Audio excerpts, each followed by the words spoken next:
ninku noolaa dalka Masar ayaa loo sheegay in dhammaan xididada wadnihiisa soo galay dhiiga keena ay dhawaan oodmi doonaan. waxa uu su'aalay dhakhtarkii in wax laga qaban karo oo la qali karo, balse waxa uu dhakhtarkii ugu warceliyay in aan xaaladiisa caafimaad halkan waxba laga qaban karin, isla markaana ay adag tahay xaaladdu.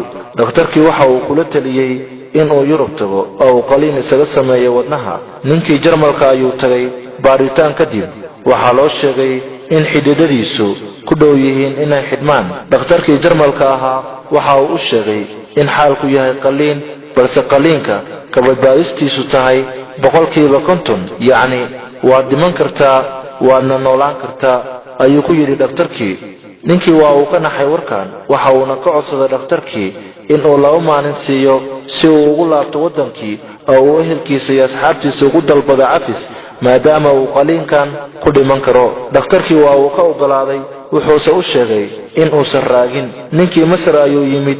isaga oo xaafadiisa ku soo socda ayuu arkay hooyo lafa ka urursanaysa meel u dhow meel hilibka lagu iibiyo. ninkii inta uu istaagay ayuu weydiiyay hooyadii, maxaad lafaha la urursanaysaa? carruurteyda ayaan u ururinayaa, ayay ugu jawaabtay. muddo 2 sano ah wax hilib ah ma aysan cunin carruurteyda oo aanan ahayn lafahan oo aan u kariyo, ayay sii raacisay. ninkii inta uu ka naxay ayuu u tagay ninkii hilibka iibinayay ay lafaha agtiisa ka guranaysay, ayuu ku yidhi, hooyadan isbuuc kasta way ku imaanaysaa si inta hilib ay doonayso, aniga ayaana ku siinaya lacagta. hooyadii waa ay faraxday, waxayna bilowday inay u duceyso ninkii, ilaahu caafimaad sii, ilaahu wax kasta uu jecel yahay u rumee.